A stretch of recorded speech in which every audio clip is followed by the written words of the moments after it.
Bien, c'est un mama, comme on peut voir, que le rabbi a prononcé Shabbat Parashat Balak Zayin Tammuz, Tafshin Dalet Mem, le 7 Tammuz 5744, pardon, 1984, les Minyanam, sur le Dibur HaMatril de Matov Alecha Yaakov. Il y a plusieurs mamarim sur ça. Donc, le Dibur HaMatril, il peut paraître qu'on a déjà entendu parler de ça, mais Tachles, c'est un signal bien, un parcours bien particulier. Euh, Mamar qui va rentrer dans certains écoudotes assez profondes. Et on essaiera, chaque fois que c'est un peu profond, d'essayer d'expliquer avec l'aide de Dieu comme il se doit. Que Dieu il nous vienne en aide. Allez. Maintenant, on voit les Raya comme Ishkenotara Israël, comme elles sont belles, tes tantes Yaakov, tes demeures Israël, Yadoua, c'est le ritat de demain. Yadoua, Darushal Pasuk Zevedikut Torah, Admor Zaken Parashat, c'est connu, le commentaire de l'Admor Zaken dans l'Ikut Torah, c'est que l'Ikut Torah est appelé dire si je parche, la paracha chassidique, mais si on ma paracha, à la fin de la paracha, Imagaot Miner de Gogushadan Muratzemar Tzedek avec les annotations de son petit-fils, le Tzemar Tzedek, les gars, Beoratora, aussi dans les marmarines du Tzemar Tzedek lui-même dans Oratora. Itesvarot Vekitsurim ou Biorim le Darouzé, ils sont rapportés aussi là-bas hein, des annotations et des abréviations, des raccourcis, si on peut dire, qui expliquent ce sujet, pardon. Amosif, Iboinyan Khadash, et là-bas, ça rajoute quelque chose de nouveau. Comme il est écrit que les grands-parents se couronnent des petits-enfants.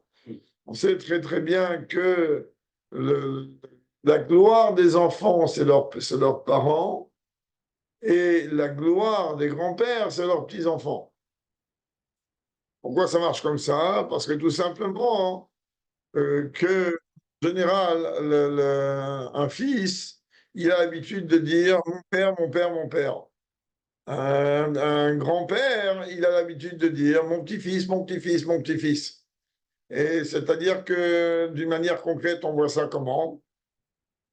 On voit ça par le fait un enfant, il se peut que lui, il accomplisse et qu'il suive le chemin de son père uniquement parce que son père est vivant et qu'il est là et que par crainte, par respect, par peu importe quoi, hein, alors il va accomplir les choses. Et dans ce cas-là, mais quand même, le fils, il se glorifie de son père. Il dit mon père, mon père, mon père. Alors que la véritable joie, si on peut dire, d'un homme, ça ne peut pas être ses enfants, parce que comme on vient de le dire, il est probable que tout le chemin qui mène, c'est parce que le père est là et que euh, voilà, ça marche droit.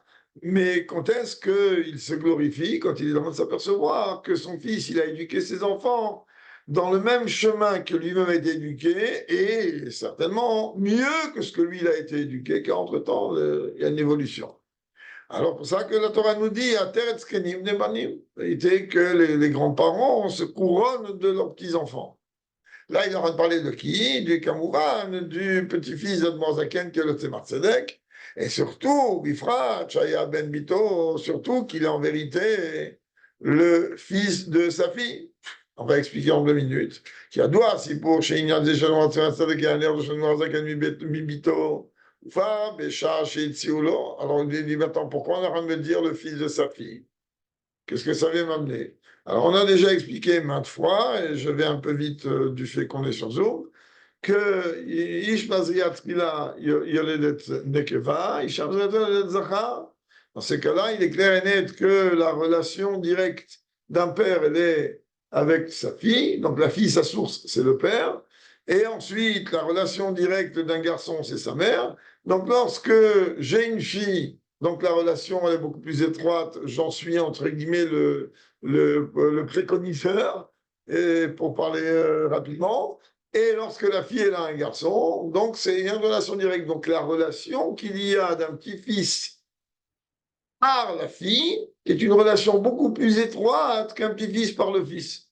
Donc c'est ce qu'il veut dire ici. Alors il dit que on sait très très bien que le Tzemar Tzedek, donc c'était le petit-fils par sa fille, donc il y a une relation extrêmement étroite entre lui et l'Admoazaken. Et là-bas, il a rapporté une autre Nekuda, plus intéressante encore. Où va là-bas, il a rapporté quelle histoire, Béchache, et comme c'est marqué là-bas que le Tzemar Tzedek n'a pas voulu, après que l'Admour Mtsaï a quitté ce monde, que il n'a pas voulu accepter. Le Tzemar Tzedek, l'Admour Mtsaï était le beau-père du Tzemar Tzedek. Donc à partir de là, hein, il n'a pas voulu prendre le Somidan Siout. Et donc il a fallu on appuie toute l'histoire là-bas d'un rêve, etc., jusqu'à qu'on lui accepté. Bon, oui. Quand vous dites un nom 3, c'est-à-dire un lien fort ou un lien faible? Fort, très fort. והנה באורתורה, alors dans les Mamarim du Tzemar Tzedek, שם מביא פירוש הרב המאגי לפסוק זה באור תורה, et pas Or Torah. Or Torah, c'est le livre du Magui de Mezrich. Donc il dit là-bas que le Tzemar Tzedek, lui, a amené un commentaire dans Or Torah, donc dans ses Mamarim, un commentaire basé sur l'enseignement du Magui. Alors, pas forcément le Rabbi rapporte toutes ces références dans les Mahamarim. Mais le jour où on voudra étudier ce Mahamar Beyoun, alors oui, on va essayer de se casser la tête à comprendre pourquoi Dafkala, hein, il met l'accent sur tellement de références, alors que, a priori, toute la préface qu'on vient de lire jusqu'à maintenant, a priori, on n'arrive pas réellement à comprendre qu'est-ce qu'elle va m'amener à moi comme enseignement. Mais comme c'est un Mahamar, donc c'est une profondeur tout à fait particulière, il est clair et net que cette préface-là, elle est faite pour m'éclairer dans le Mahamar. Mais comme on va dans le peu de temps qui nous est donné, on n'a pas la possibilité de s'approfondir trop. Alors là-bas, il dit quoi le Magui? Il dit Oh, Nikra Diratarai. Une tente, elle est appelée une demeure provisoire. Quand c'est marqué là-bas que je vais traverser la tente. Ou Mishkan, Nikra Dirat Keva. Alors qu'un Mishkan, lui, il est appelé une demeure fixe. Pourquoi? Mishkan, car le mot Mishkan dérive du terme Shochen, résider, donc je vais résider parmi eux. Chez Shochen Bofen Kavua, c'était une résidence fixe. Mishkan, Nikra Dirat Keva, pardon. C'est pour ça que lorsque la Torah utilise le terme de tente, là-bas, elle l'associe à Yaakov comme prénom, ou Mishkenoter à Israël, alors que lorsque la Torah utilise le terme de demeure, donc quelque chose de fixe, là, elle utilise le terme Israël. Pourquoi? Chose que chacun a certainement déjà appris. Que Yaakov, en vérité, il représente la dimension inférieure, il représente celui qui va prendre le divin et le descendre au niveau du talon. Le Yud, qui est la première lettre, le Rachetevot du nom de Dieu, et en même temps, dans les sphirotes, c'est la sphira de Chochma qui est la première, etc., etc., etc. Le rôle de Yaakov, il est quoi? Il est de la descendre au talon. Donc c'est très bien que le talon représente le plus bas niveau du corps, et en plus ce talon est appelé le Baal Messirut Nefesh, puisque l'exemple qui est apporté là-bas, que lorsqu'on veut voir la température d'un mikvé, on ne va pas mettre la tête d'abord dedans. Des fois, il y a des gens qui ne supportent pas le mikvé quand il est bouillant, il y en a d'autres qui ne supportent pas quand il est glacé. Alors automatiquement, qu'est-ce qu'ils vont faire pour tester? Ils vont mettre le talon. Le talon, il y a une sensibilité différente et moins accentuée. Donc, on va pas, je ne vais pas développer, parce qu'encore une fois, on peut développer beaucoup, beaucoup ici.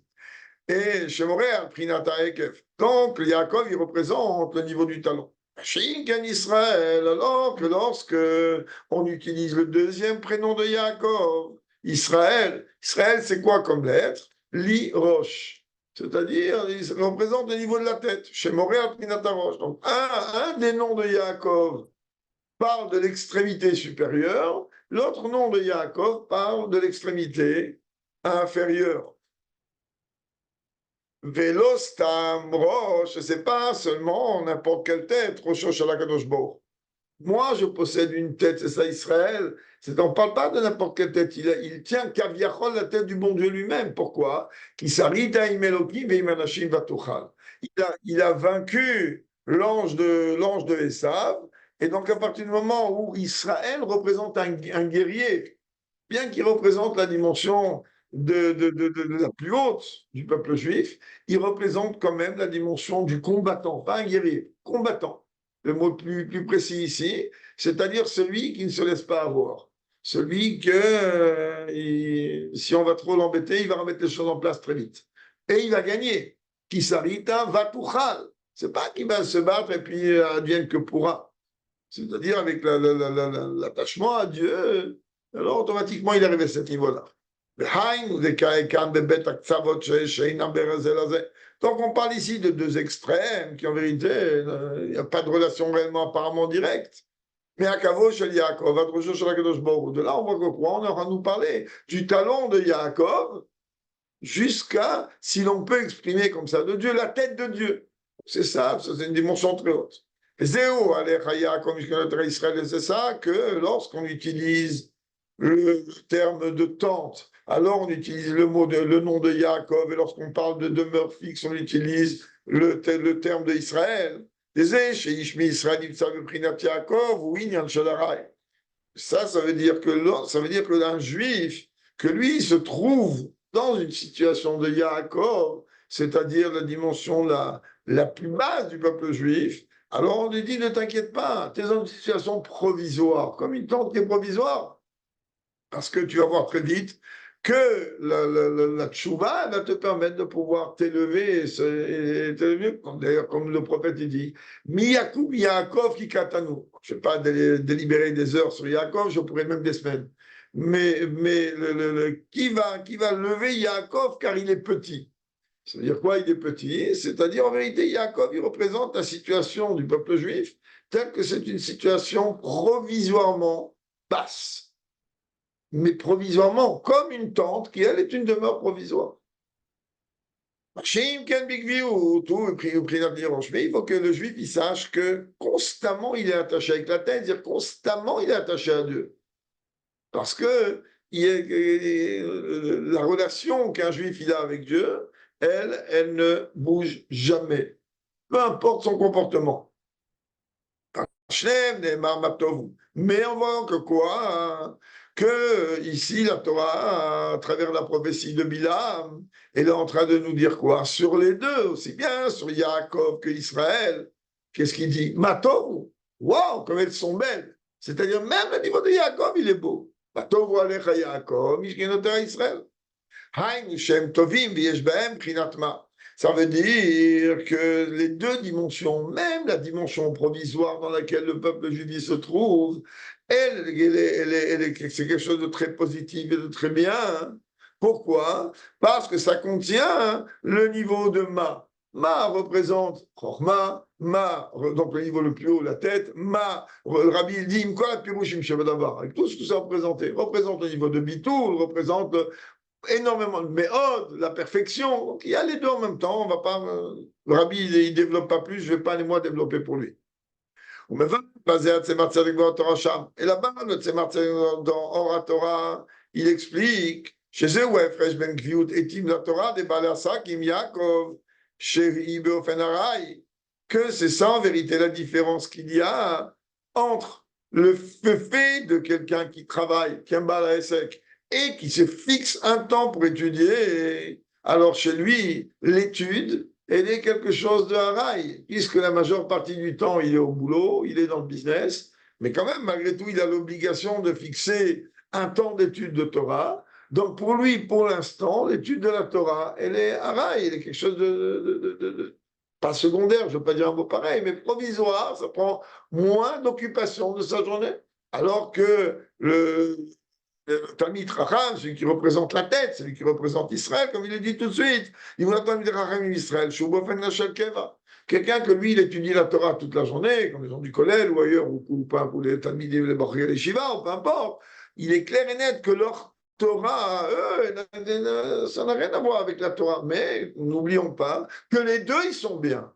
Que quand quelqu'un il va travailler, Shechetamim Ta'avod, il va travailler 8 heures, il est en train d'accomplir une mitzvah midoraita. C'est pas qu'il est en train de faire, ah, il n'y a que ceux qui étudient la Torah qui accomplissent une mitzvah. Pas du tout. Il a exactement le même mérite l'un et l'autre d'une mitzvah midoraita. C'est-à-dire qu'il y a une mitzvah midoraita d'étudier la Torah, d'étudier la Torah jour et nuit. Il y a une mitzvah midoraita, Shechetamim Ta'avod. Pas du tout. Le fait qu'un juif va travailler, c'est une mitzvah qu'il est en train d'accomplir. Pourquoi je vais travailler? Maintenant, je ne parle pas maintenant qu'un juif qui va travailler n'importe quoi, n'importe où, n'importe comment. Quand on est en train de parler de travailler, on parle de quelqu'un qui a un travail, et je le dis haut et fort, qui est cachère, alpitora à 100%. Et dans ces cas-là, à partir du moment. Ouais. Quand c'est cachère, alpitora à 100%. Alors automatiquement, quand le fli est propre, alors la bracha, elle peut arriver comme il faut. Et là, il accomplit une mitzvah. Là, il accomplit une mitzvah et pas 5 jours comme en France ou ailleurs. 6 jours, il va travailler. Et donc, c'est une mitzvah. Ah, tu vas me dire, mais non, mais comment l'autre, il étudie la Torah toute la journée? Ok, truc. Celui-là, il accomplit une mitzvah midoraita, celui-là, il accomplit une mitzvah midoraita. Et comme la Gemara dit là-bas dans Brachot, sur 1000 élèves qui rentrent dans le Talmud, dans la yeshiva, on va dire, c'est pas les termes là-bas dans la Gemara, il n'y en a que 3 qui sortent raves. Et les autres, les 997, t'en fais quoi? Eh ben, après qu'ils ont passé leur cap yeshivique, alors ici en Israël, ils vont à l'armée, ou ils vont travailler. Et c'est une mitzvah de travailler. C'est pas. Maintenant, chacun a ses responsabilités. Il y en a que leur travail, c'est diriger une communauté. Bon, ça prend pas beaucoup de temps, c'est bien, une communauté, c'est 10 minutes, un quart d'heure par jour, pas plus. Et, de sommeil, je parle. Et donc, voilà. Ok, allez, alors on avance.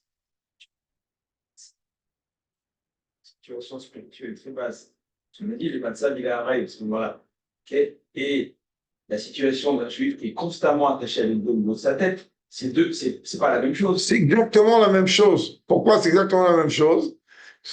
Pourquoi j'ai fait un long, entre guillemets, c'est une manière de parler de pirouche, sur l'ignan que le travail doit être kasher vechulu vechulu? Parce qu'à partir du moment où un juif, il est en train de faire les choses suivant ce que Dieu il leur donne, le travail, il est une mise à bien. Torah dit, il y a kapera qui tochal. Torah demande à la facture, regarde, j'ai compris enfin, je pense avoir compris ta question. Maintenant, de la manière qu'un juif qui étudie la Torah, et alors oui, sa neshama, il a une connexion tout à fait forte. Hein, il est en train d'accomplir. Il y a 2 choses quand il étudie la Torah. Il y a la mitzvah d'étudier la Torah et il y a l'étude de la Torah. C'est 2 choses. L'étude de la Torah, c'est une obligation, l'ilmod, d'accord, ou la main d'Ishmael la Sot Kayem, d'accord. Et à part ça, il y a la mitzvah d'étudier la Torah. L'étude de la Torah, c'est quelque chose qui est intellectuel. La mitzvah d'étudier la Torah, le juif qui est en train de travailler, il accomplit la même mitzvah, j'ai bien dit mitzvah, que celui qui étudie. Ah, il n'aura pas la même connaissance, c'est clair. Ah, il va peut-être même se rendre quitte, Perikerat Shachit, Perikerat Mariv, avec le schéma du matin et le schéma du soir. C'est expliqué longuement là-bas dans la Gemara, peut-être. Mais au moment où il travaille, il accomplit la même mitzvah. Pas la même connaissance, pas le même raffinement forcément que la Torah elle peut apporter dans sa relation avec Dieu, mais c'est la même mitzvah, il accomplit une mitzvah identique. Là et là, c'est la même mitzvah, je précise bien. Et donc, alors c'est quoi que tu voulais dire? Tu l'as dit. Référence à Yaakov et Kev, c'est parfois un juif, il peut être spirituellement très bas. Mais c'est une situation provisoire. De toute façon, il y a le lien de la tchouva. Le rabbi, il rentre même pas ici dans ce lignan de tchouva et de bassesse. Le matzav, quand la Torah, Tanakh, utilise, je vais te donner un exemple très simple, dans 2 secondes, utilise le terme Yaakov, c'est systématiquement pour venir me faire un appel de phare qu'on est en train de parler d'une situation du peuple juif basse.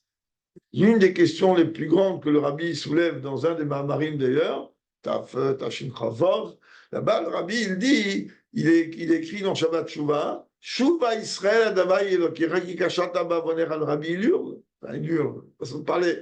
Il dit, attends, mais je comprends pas. Tu es en train de dire, fais Chouva. Je t'adresse au peuple juif, mais là, tu l'appelles comment? Israël. Pourquoi? Il Kachata Bavoner, tu as trébuché par tes fautes graves, Avon. Avon, c'est très, très grave. Ailleurs, je comprends pas. Si, tu es en train de me parler de quelqu'un qui est Koshen Bavonot, appelle-le. Shuvah Yaakov, Adavaïel, ok, tu as parlé du niveau du talon, du niveau le plus bas.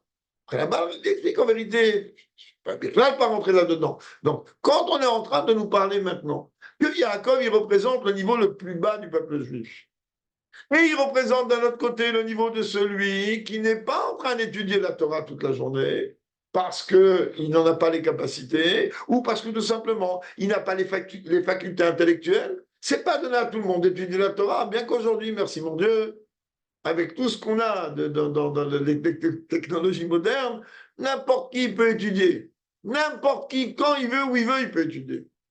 Même ces shiurim qu'on donne sur Zoom, ils sont sur un site, tout est répertorié. Il y a plus de 400 ou 500 shiurim. Encore le vouloir. Il faut juste appuyer un bouton et aller rechercher. Et donc quand on est en train de parler de Yaakov ou de Israël, on les met en parallèle, on est en train de parler, oui, d'une situation globale du peuple juif, qui est encore la situation basse. Yaakov.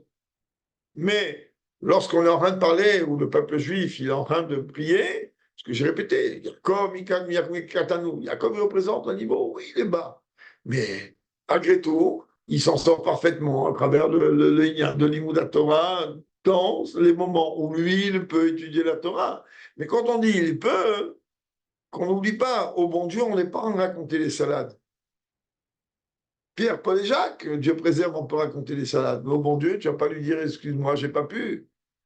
C'est pour ça que le Tanya rapporte le Mara dans Baba Kama, dans lequel le Inyan de Bitul Torah, d'où le fait que ça a été institué, la Bracha de Slachlan ou dans la Bida, c'est quelque chose dans lequel un homme, il peut pas s'en dépatouiller, sauf s'il est un tzaddik, sauf s'il est quelqu'un d'un très haut niveau. S'il est quelqu'un d'un très haut niveau, alors même le Benoni, il n'a pas Bitul Torah, comme le Tanya dit clairement. Le Benoni n'a pas dans Bitul Torah, c'est une chose que nous, on ne peut même pas comprendre. Pourquoi on ne peut pas comprendre? Parce que c'est incompréhensible dans notre tête qu'on peut rester même pas une seconde sans étudier la Torah. Bien sûr qu'on reste des fois des heures. Des heures. C'est pas compliqué. Tout le monde se plaint, mais j'ai pas le temps. Je sais pas, c'est pas un fabrique de débat. C'est de quoi tu n'as pas le temps? Écoute, une journée à 24 heures. Ok, 24 heures. Il faut le calcul du Rambam. Tu dois aller travailler 8 heures, très bien, il te reste 16 heures. Tu fais quoi pendant 16 heures? Ah, il faut que tu dormes entre 6 et 8, prends 8. Allez, prends 8, ça te fait 16. Il te reste 8 heures. Ah, tu as des nessiotes, enlève 2 heures. Il te reste 6 heures. Ah, tu dois dire bonjour à madame et aux enfants, prends 2 heures. Il te reste 4 heures. Non, on a mis dormir. On a mis dormir, manger, la famille, le travail, les nessiotes. Il reste 4 heures. Soyons francs, messieurs. Nous n'étudions pas 4 heures par jour. Donc, sur les 4 heures, on a au moins 3 heures de Bitul Torah. Au moins. Heureusement que le rabbi nous a mis Chita Teramba, et qu'on est un peu religieux, qu'on étudie aussi un date de Gemara, un peu de Shralaroud. On est un peu religieux. Donc, merci mon Dieu, on arrive au moins à étudier 2 heures par jour. Donc d'une manière concrète, oui, il y a du Bitul Torah. Et surtout avec ces objets-là, hein. Tu vois, 99% des gens, ils sont plongés, ils sont mariés avec leur téléphone. Donc, un calmacon. Allez. Mais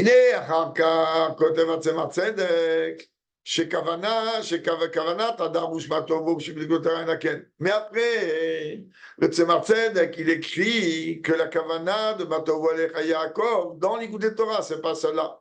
Et la Pirouche passe aux agriculteurs, on va plus marcher Katouf. Mais il apporte un autre passouk beaucoup plus approfondi, que voilà, qu'il est écrit là-bas dans Parashat Trouma, Avasit, Ayeriot, Aizimle, Ohela Mishkan.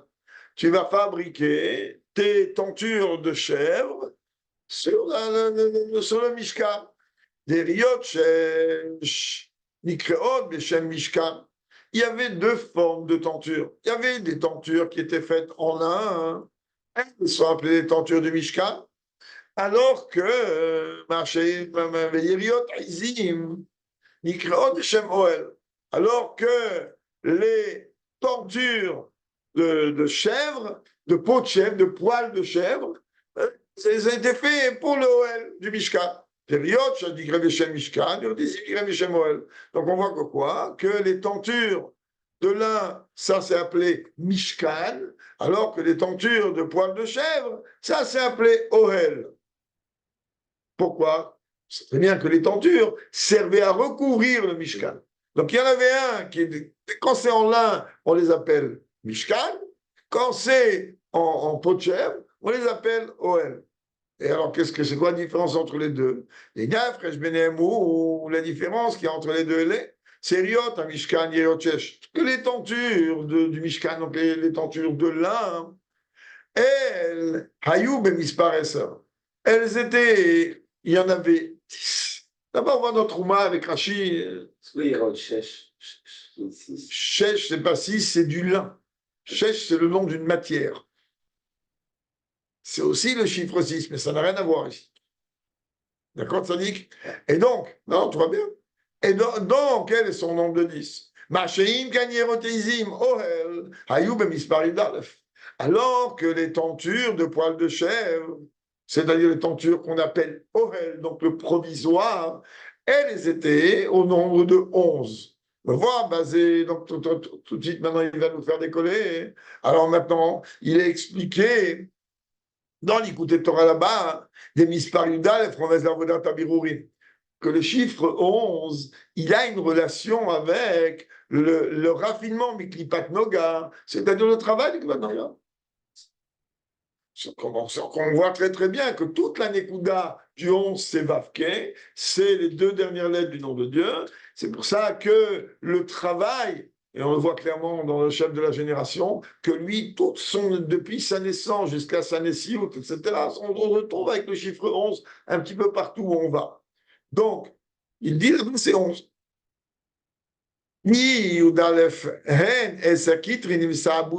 Pourquoi? Parce que le chiffre 11 rappelle les 10 couronnes d'impureté plus Imprinat Levona, plus le Levona, que ce qu'on le voit dans les sammanim qu'il y avait dans les Knoret, que Levona était l'encens qui sentait le plus mauvais possible et imaginable, qu'elle est au-dessus.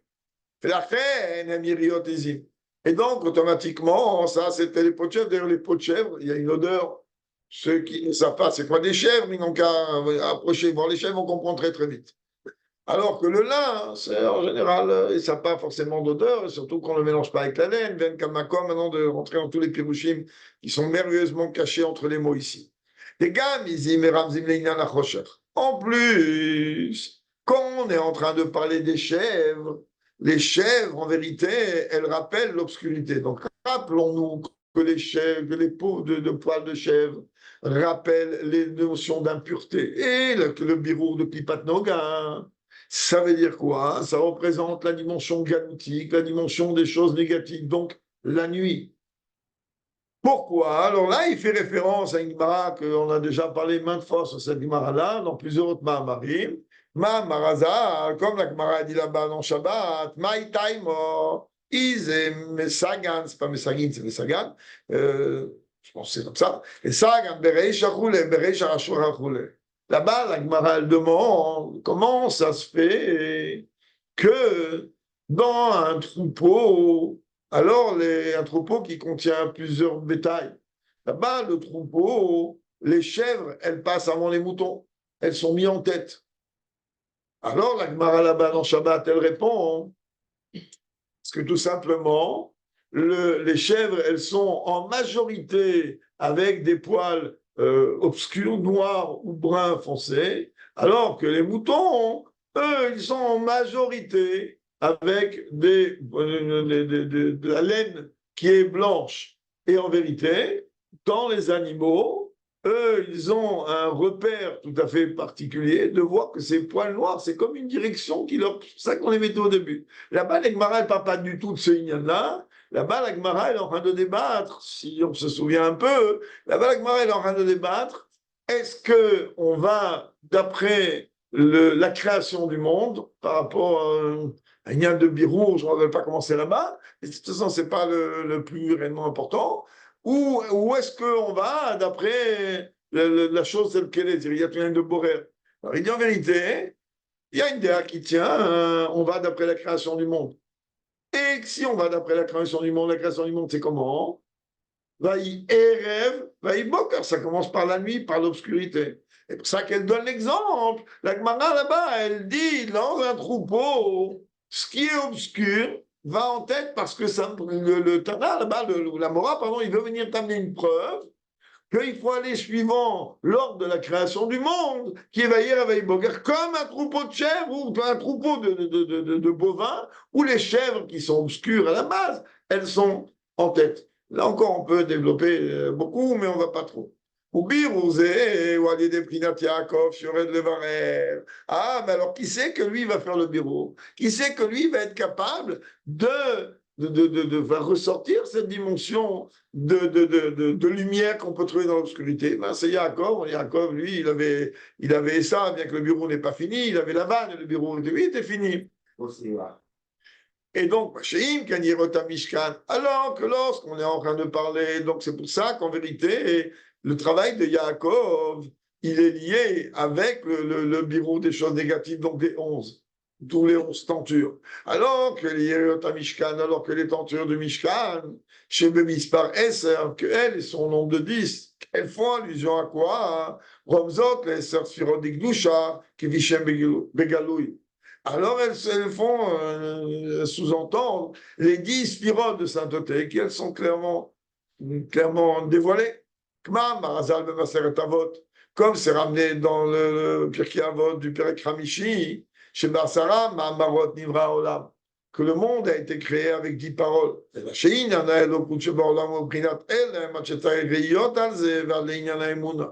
Mais la Nekuda al-Rabbi dit le divin dans la matière, c'est dans ce monde, il est totalement voilé, jusqu'à même qu'il y a des gens qui demandent de voir des preuves.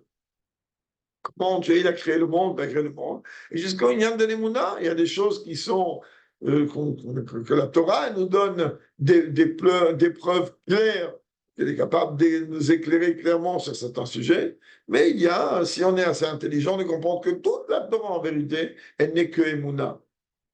Et pas autre chose. Même quand on est en train de capable de donner une réponse logique sur quelque chose, qu'on comprenne bien. Chez nous, comme je le répète très très souvent, chez le peuple juif, nous on est mamine que c'est comme ça. Nous on est mamine que c'est comme ça. Ah, ok, tu peux une logique, même quand tu arrives à une logique, l'attachement il n'est pas. Tu vas avec une émouna, c'est complètement au-delà de la logique. L'attachement il est très haut. Même dans les mishpatim, même s'ils paraissent logiques, en vérité, il faut aller plus loin. Zéou achidouche mishkanoter. Ça, le chidouche de tes demeures. Chez Megalim, bon, là, Minyana Mishkan, que on dévoile en vérité dans le monde le sujet du Mishkan, c'est-à-dire les 10 sphirotes. Et ce travail-là, hein, il est en vérité un travail plus élevé. C'est pour ça qu'il y a besoin de la capacité de Israël et pas de Yaakov. Yaakov, lui, il fait le gros œuvre, mais ensuite, quand on sait très bien qu'on construit quelque chose, les gros travaux, ça c'est rapide. Après, les finitions, elles prennent un temps phénoménal. C'est après le travail. Parce que là, tu veux prendre des grosses pierres pour les enlever d'un chantier, elles sont visibles. Va maintenant enlever, tu n'as pas d'aspirateur, va enlever maintenant les poussières qu'il y a. Plus dur. C'est beaucoup plus dur, c'est beaucoup de travail, il est beaucoup plus fin. Et à partir du moment où c'est beaucoup plus raffiné, ça nécessite une vision beaucoup plus raffinée et ça nécessite une compréhension beaucoup plus raffinée. C'est que le bourreau par le bas, il était beaucoup plus haut, beaucoup plus efficace. Il est beaucoup plus haut dans un sens, parce que c'est ça qu'on attend de nous, mais après, il y a l'autre dimension des Birourim, la dimension d'arriver à cette dimension de 10. Le 11, on va te dire 11 c'est plus haut que 10. Le 11 c'est plus haut que 10. Ok, mais ça c'est Yaakov. Une fois que tu as fini le birour du 11, tu arrives au birour du 10. Notre travail à nous, c'est plus par le 10 que par le 11. Notre travail à nous, il est plus par le 11 que par le 10. Oui, c'est évident. Du bureau du bas vers le haut, du haut vers le bas. La moyenne, c'est ça que doit faire vers le bas. On doit faire le travail du bas vers le haut, donc c'est le 11. Une fois qu'on est arrivé en haut, on doit redescendre. C'est les 10 suivantes, on doit ramener. Oubi, ouais, Fresh Ben Ben Ofanimé les Barbeidossot, mais le Rabbi il dit, c'est quoi la différence des deux notions qu'on vient de citer? Tant le service de Dieu de chaque homme, mais va, l'écouter Torah Sham. L'Admour Azaken développe cela dans l'écouter, explique cela dans l'écouter Torah. Chez eux, ouais, Fresh Ben Torah Mitzvot. C'est aussi, si on veut trouver un autre parallèle, la différence qu'il y a entre la Torah, l'étude de la Torah et l'accomplissement de Mitzvot. La Torah est le Prinat Mishkan, que la Torah, elle est comparée au Mishkan, donc une résidence fixe. Mais on n'a pas dit seulement fixe, qu'est-ce qu'il a dit un peu plus haut? Que Mishkanotecha, c'est les Sphirot Bigalou. Dieu, il est clair, dévoilé dans la Torah. Kma Marazar, comme il écrit al Pasuk. Haloko Devarai Keesh, livré Torah, Eina Mekablim Tumba. Que là-bas, il écrit mes paroles, c'est comme du feu. Ça veut dire que les paroles de Torah, eux, ils ne reçoivent pas de Touma. Ça veut dire qu'ils ne peuvent pas du tout recevoir la Touma comme le feu. C'est l'une des raisons pour lesquelles, on a répété une maintes fois, que celui qui monte à la Torah, on ne lui demande pas s'il a été au migré, on ne lui demande pas qu'est-ce qu'il a fait la veille, on ne lui demande pas qu'est-ce qu'il a fait 2 minutes avant. Pourquoi? Parce que la parole de la Torah, c'est comme du feu et ça surmonte toutes les impuretés possibles et imaginables. Même la plus haute.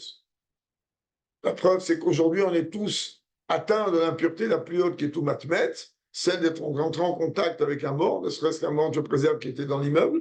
Déjà, on est déjà impur par ça, et tout le monde monte à la Torah. Il n'y a aucune distinction.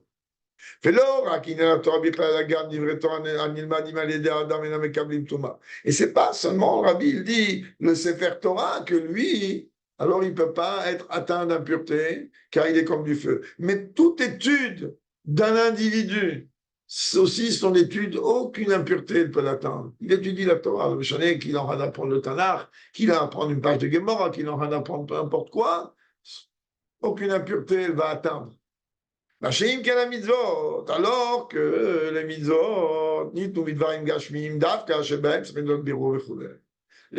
elles ont été données à être accomplies à travers la matérialité. Et dès que tu parles de matérialité, il faut regarder le tampon. Est-ce que c'est OK? Est-ce que c'est OU? Est-ce que c'est je ne sais pas quoi? Ah, tu es obligé de faire très très attention à faire un bureau. Est-ce que c'est cachère ou pas cachère? Dieu préserve. C'est le lien du bureau. Est-ce que mes tzitzit, ils sont cachers? Est-ce que mes tfilines, ils sont cachers? Est-ce que ma mzouza, elle est cachère? C'est-à-dire, il y a oui une différence, donc tu es obligé de faire une distinction et donc un raffinement. Oui. Par exemple, les choses qui sont de basse niveau de cache-route, il n'y a pas besoin de bureau dans ces choses-là. Il faudrait les éviter complètement tout le peuple. Pour tout le peuple, non, mais il y a des situations dans lesquelles un juif, il ne peut pas se permettre une certaine cache-route par rapport à son niveau spirituel. Donc, il n'y a pas un besoin de mévaire cette chose-là, par exemple, Khalav Nochri. La dimension du Khalav Nochri, encore une fois, il y a tout un débat dans les poskim, dans les achronim, ce qu'on pense. Alors, en plus, il y a une grande différence que beaucoup de gens ne font pas attention à ça entre Afkat Khalav Nochri et Khalav Nochri. C'est deux mondes qui n'ont rien à voir. C'est pour ça qu'entre autres, Rav Yosef, il écrit clairement dans le Chavedat là-bas, que le Afkat, la poudre de lait non surveillé, elle peut être tolérée, mais Kedai Venachon Leachmir. Comme ça, il écrit. Il vaut mieux, et c'est comme ça que ça doit être, éviter. Et il parle pas de Chalav Nochri, il parle de Afkat, c'est-à-dire pourquoi beaucoup de poskim, même dans notre génération, ils permettent, et beaucoup d'Ercherim, ils permettent l'Afkat Nochri. Pourquoi? Parce que l'Afkat, le lait est totalement désintégré, et pour eux, il n'a réellement pas forcément la même valeur, si l'on peut dire, que du lait. Il est avec tellement de systèmes comme ça. Et c'est une aussi encore une autre raison, je ferme la boucle tout de suite, Benader, qu'il y a, par exemple, beaucoup de médicaments qui contiennent du lait. Pas du lait, de la lactose. La lactose, c'est encore une autre chose. Alors, beaucoup de gens, ils te posent la question au Rav, j'ai un médicament, et il a la lactose, bon, il a un Hershey, ok, ça veut dire que de toute façon, un médicament, s'il a un médicament qui est nécessaire, il n'y a aucune question à poser à personne. Je répète, si c'est un médicament qui est vital et nécessaire, personne, on a vu des très très très grandes personnes, des gens très très bien d'un très très très haut niveau, se faire injecter du sang de cheval. Et dans ce cas-là, c'est tarif les gars, on est d'accord, on est très bien, c'est comme ça. Donc il n'y a pas de, il y a pas de. Oui, il y en a qui prennent en perfusion, il y en a qui boivent. Donc il n'y a pas de. C'est une nécessité, un mal à sauter. Maintenant, il est clair et net que dans le cas de la lactose, dans le cas de la lactose, en général, quand le médicament est permis, alors on n'attend pas 6 heures. On s'écrit clairement lactose. Mais c'est tellement désintégré, de désintégré, ils sont obligés de dire lactose parce qu'il y a des personnes ils sont totalement allergiques au lait. Comme ça, d'ailleurs, ils se sont aperçus que des herchérim très sérieux, il faudrait que j'arrête de parler de ça, surtout en public, que des herchérim très très sérieux, quand ils marquent parvé dans leurs produits, il y a eu un procès il y a 2 ans ou 3 ans sur un hercher que je vais taire le nom, un des herchérim, pas les plus sérieux, mais un hercher chassidique par Chabad, chassidique, très sérieux. Il a vendu un chocolat dans lequel il avait écrit là-bas parvé. Une personne qui était allergique au lait à un degré très très fort, il a mangé le chocolat, il a failli mourir. Et lorsqu'ils ont analysé le chocolat, il y avait là-bas des résidus de lait. Pourquoi? C'est des choses dans la cache-route. Moi, c'est pas mon métier, mais on me pose tellement de questions que je suis obligé de mettre ma tête là-dedans. Parce que très souvent, et vous le verrez dans beaucoup de produits, très souvent, ils utilisent l'usine qui fabrique du chocolat au lait, ils la cachérisent, ok? Et après, ils font du chocolat parvé. Le problème, il est que vous allez voir souvent les produits, il peut y avoir des traces de lait. Tu dis, mais quoi? Tu m'écris parvé. Ah, mais ils sont obligés de dire, ils sont obligés de dire, il peut y avoir des traces de lait, parce que je répète, il y a des gens qui peuvent, allez-nous, mourir, comme des enfants qui sont allergiques aux cacahuètes, ces choses-là. Partout dans les ganimes, ils ont des piqûres anti-allergiques, que si un enfant, je préserve, il va trouver un bamba. Les gens qui meurent avec le bamba, qui sont allergiques aux graines de cacahuètes. Non, là-bas, c'est pas écrit. Mais s'il y a, par exemple, dans les ganimes, il y a j'ai mis ça à Rav Kook, par exemple, il y a un panneau où il y a marqué tout de suite où se trouve la seringue anti-allergique, il y a un nom là-bas, que tout de suite, si un gosse, il est venu, c'est des enfants, ils ont 3, 4 ans, et que Dieu préserve un enfant, il est allergique à, je sais pas quoi, un cacahuète, je sais pas ce que c'est, alors tout de suite, alors, et souvent d'ailleurs, même dans les caïtanotes, on demande aux parents, écris bien que ton fils, il n'a pas d'allergie à ce truc-là. Une année, on avait un gosse comme ça dans la Keitana qui était resté une année, on ne pouvait pas tenir, c'est pas possible. Comment tu veux empêcher les enfants de manger des bambas? Et quand ils sont sortis, c'était une responsabilité énorme. Donc, je n'ai pas pu accepter le gosse. Après un jour ou deux, on avait une racera. Donc ça, c'était la parenthèse pour le gnan de lait et pas de lait. Allez, on continue. Donc, on a dit que les mitzvot, elles sont faites par des choses matérielles. Et ça a besoin d'un mot. Shunze, il y a Torah nikret prinat achor, ma vaserat sheberosh. C'est ça que la Torah est appelée la sagesse de Dieu et l'intellect qui se trouve dans la tête. Hachem ken mitzvot, il y en a un maaser. Alors que les mitzvot, c'est l'action. À quoi ça sert que tu peux étudier toutes les kavanotes, d'après toutes les déotes, toutes les chitotes kabbalistiques, ou de ce soir, c'est le là de Rachaim Akadosh, tu peux étudier tous les inanimes du Roi Chaim Akadosh, qui est extrêmement profond. Le commentaire de Chaim Akadosh, il a un langage que c'est pas si évident que ça. Quelqu'un peut étudier Chassidut, il ne peut pas comprendre le langage du Roi Chaim Akadosh. Tu peux me faire confiance.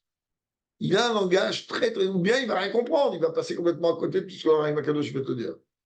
Quelqu'un qui a l'habitude d'être, comme on dit chez nous, rusfif, et qu'avec tous ces inanimes-là, alors oui, il va comprendre la subtilité du langage du Roi Chaim Akadosh.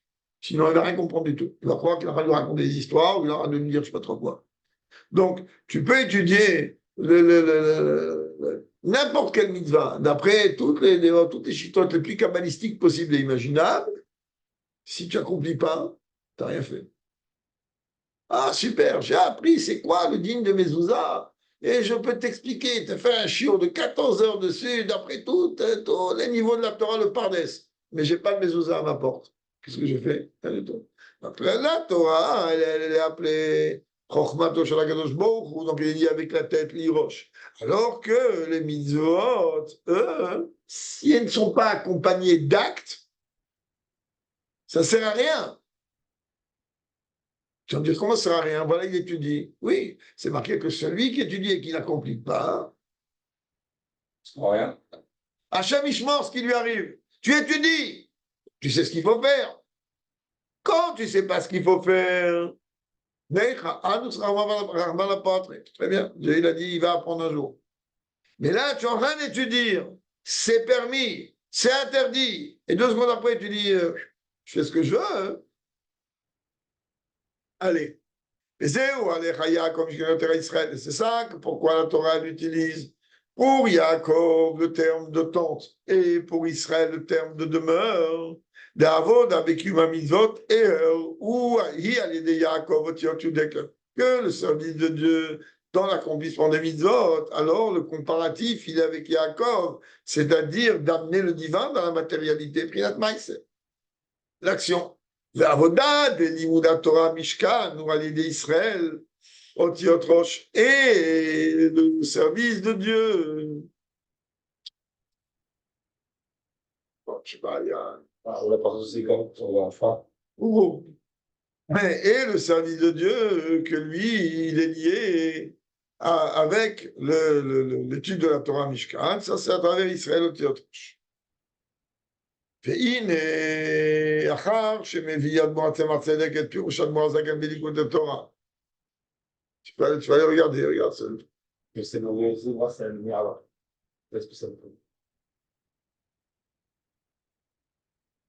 Et voilà qu'après que le Tzemar Tzedek, il a amené le commentaire d'Admor Zaken de l'écoute de Torah Kotev, il écrit là-bas, Veyesh Lomar.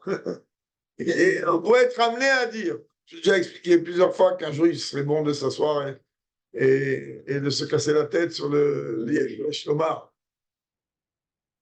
Et donc, je t'en parle de quoi? Des où il y a la pirouche de Nikra Diratara et Mishkan Dirat Keva. Lui, il a expliqué simplement que.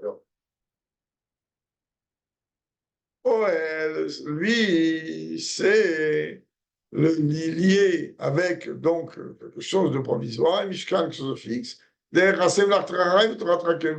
Par rapport à quoi? Que la Torah elle nous dit fais de ton travail, donc de ton business, de ton occupation, donc quelque chose de rail, c'est-à-dire provisoire, pas provisoire, c'est-à-dire secondaire, alors que ta Torah, elle doit être quelque chose de fixe. Comment on explique la chose lorsqu'on veut associer les deux commentaires qu'on a vus? Et Prat, tu te donnes plus en détail.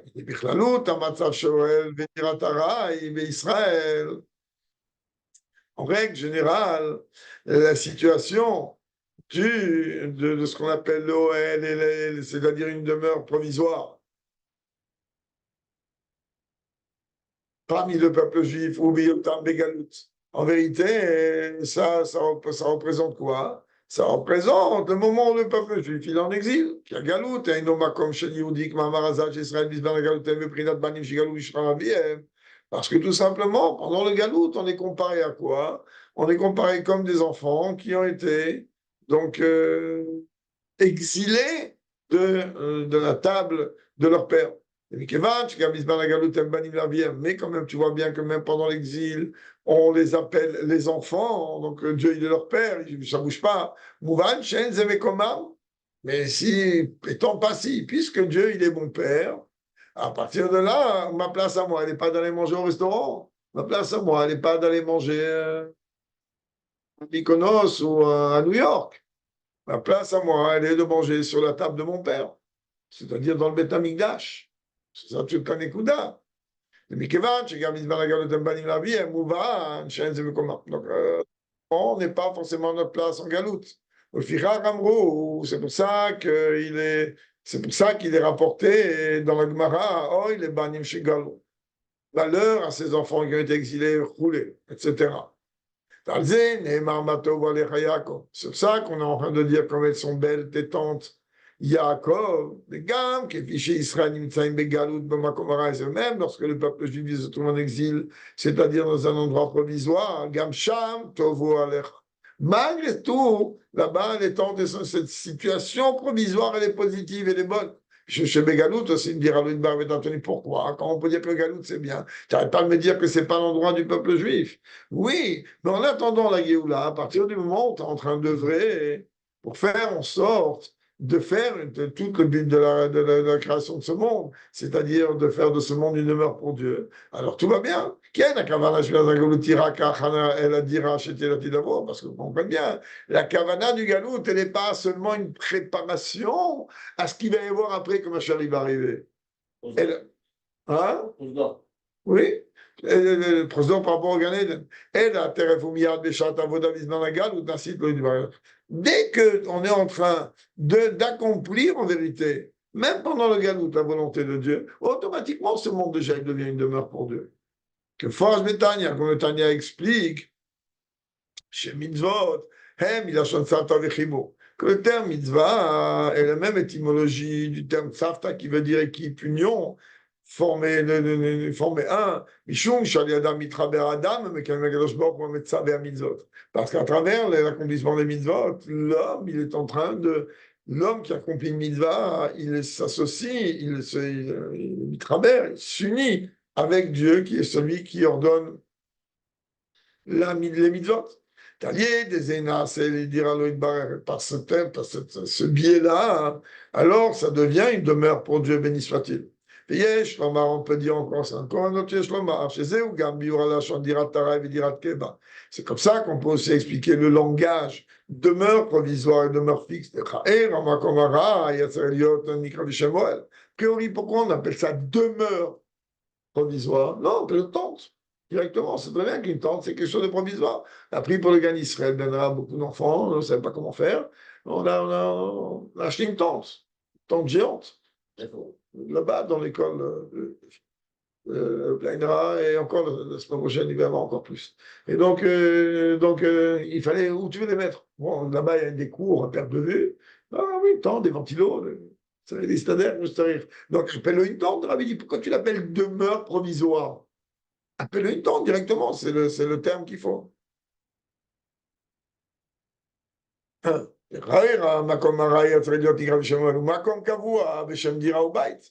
la demeure fixe, au lieu de l'appeler demeure fixe, appelle-le maison.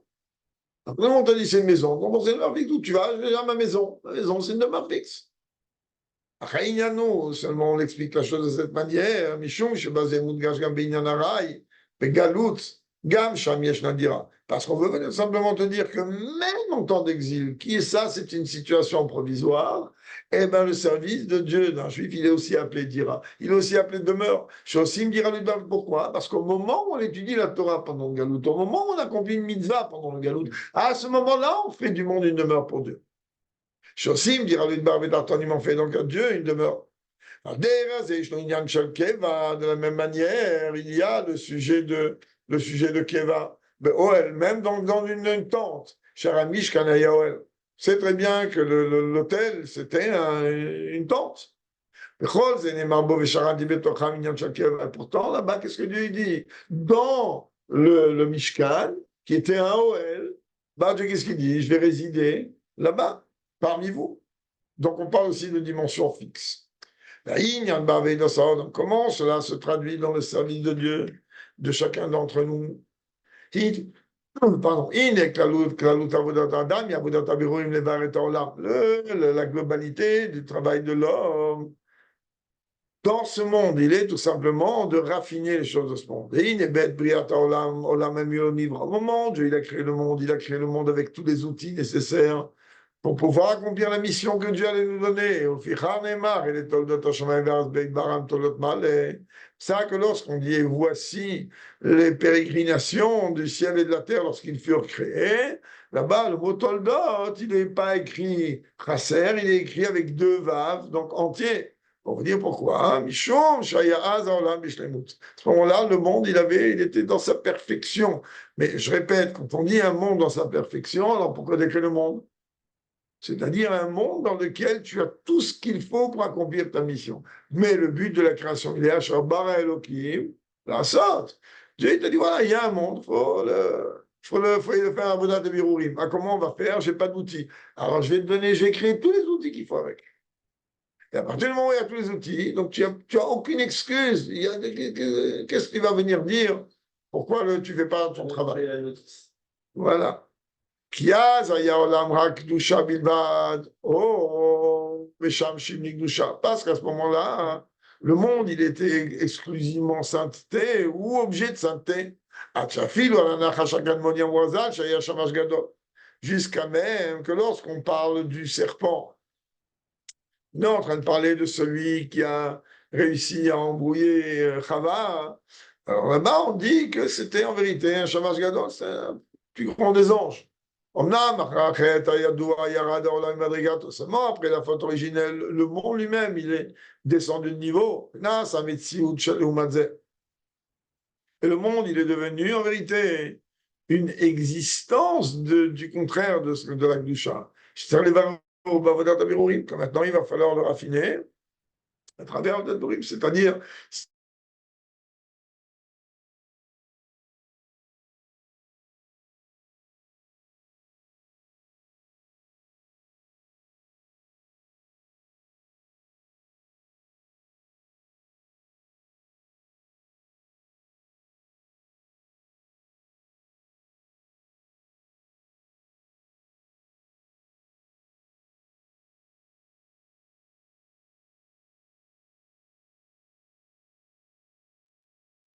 le noir et le blanc, le bien et le mal, si on peut l'appeler comme ça, à cause de la faute originelle, c'est devenu gris.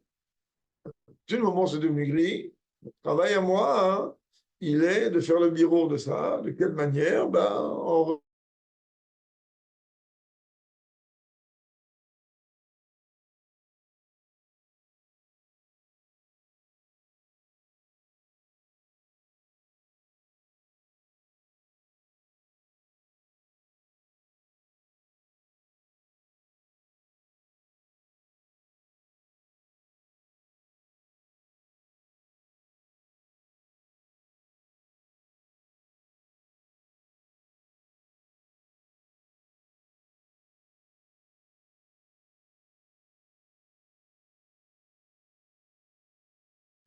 Bon, GG, je ne sais pas ce qu'il y a, ça n'arrête pas de couper.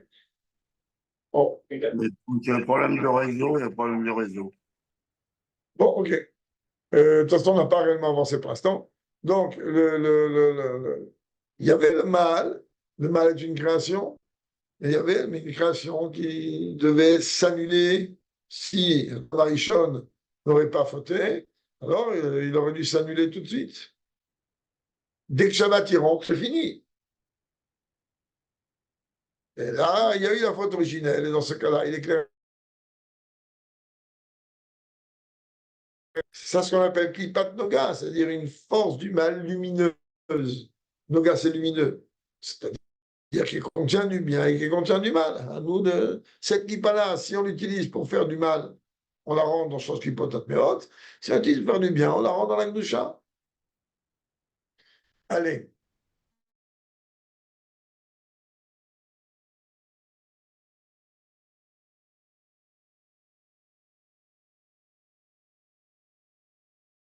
Le bureau, oui. C'est où il y a la voiture.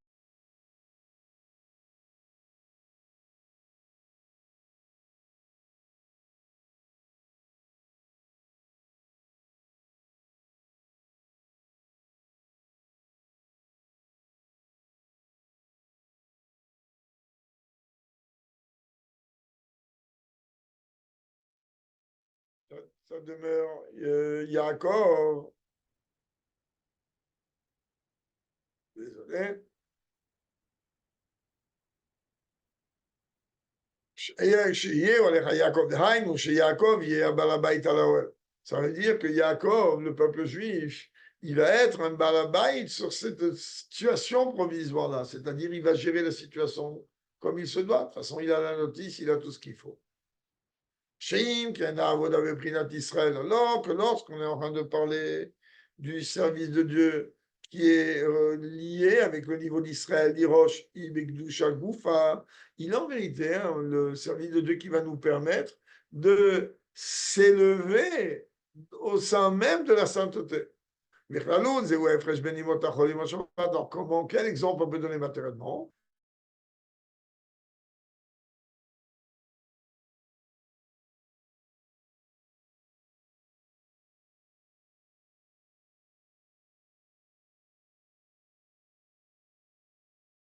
Il y aura un mal d'Israël.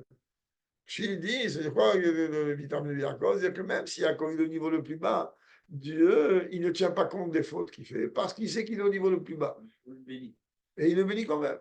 Alors que, et même le niveau d'Israël, là-bas, il n'est pas écrit faute, pas bon, il aura un mal. C'est-à-dire, il est déjà au niveau dans lequel il combat, il n'y a pas de combat réellement. C'est comme le niveau de Shabbat et les jours de la semaine, mais ça, on parlera Blineder, enfin, on Shabbat, Blineder. Et donc, pendant les jours de semaine, alors il faut, oui, faire le birourim, donc le raffinement de tous les sujets matériels. C'est pour ça que c'est appelé Oel, pour ça que c'est appelé une tente, pour ça que c'est appelé quelque chose de provisoire. Parce que c'est pas réellement notre endroit. Et le niveau de la forme de service de Dieu qui, elle, est liée avec Israël, ça c'est le niveau de Shabbat. Pourquoi? Shabbat Mekka de Sham Vekaima. Parce que le Shabbat, de lui-même, il sanctifie et il élève. Chez vous, mais comme chez Israël, Goy Kadosh. Et c'est en vérité le véritable en résidence du peuple juif qui est appelé un peuple saint. Écoute, c'est la même chose concernant Yom Tov.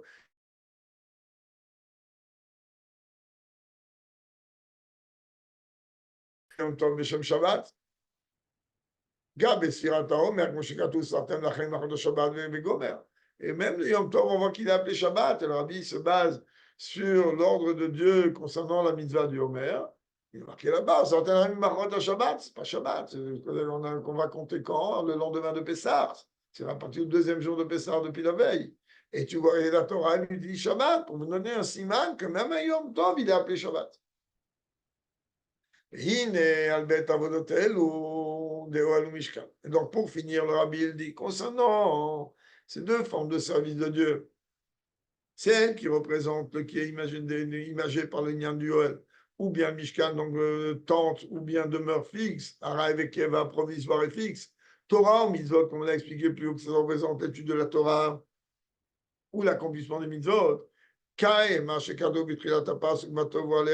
C'est en vérité, il est écrit au début du verset, comme elles sont belles tes tentes. Comme c'est expliqué que les tentes de Yaakov et les demeures d'Israël, il y avait même avant ça. C'est-à-dire que c'est pas, on n'a pas attendu Bilam, on va dire que les tentes de Yaakov et les tentes sont belles et que les demeures d'Israël sont belles. Mais, pardon, on n'a pas attendu Bilam pour dire qu'il y avait des tentes, c'est-à-dire qu'il y avait une avoda fixe et il y avait une avoda provisoire.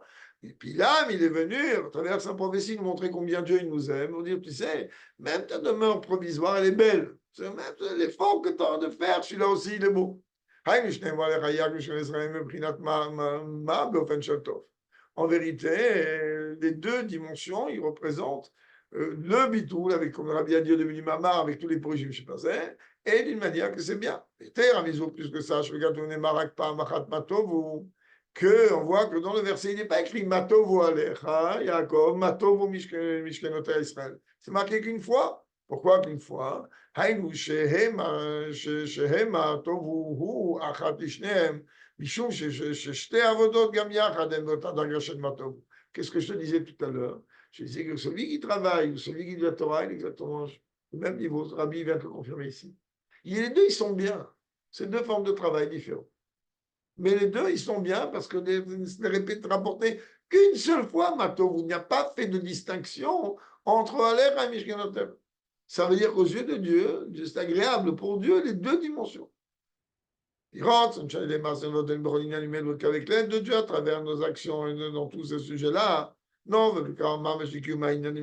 Israël, on arrivera rapidement de l'accomplissement de verset de la demeure fixe de peuple juda qu'il a appelé Israël, Dirat Keva, donc demeure fixe. C'est quoi ça, Dirat Keva, Bebeit Amigdash, Ashlishi, dans le troisième Beit Amigdash? Chouïe, Dirat Keva, Yotam, Bebat Amigdash, que lui, il va être une demeure fixe beaucoup plus et infiniment plus que les deux Beit Amigdash avant cela, comme Rashi l'explique sur le verset qui dit que Dieu il va régner à tout jamais, que là il y aura à ce moment-là une demeure éternelle,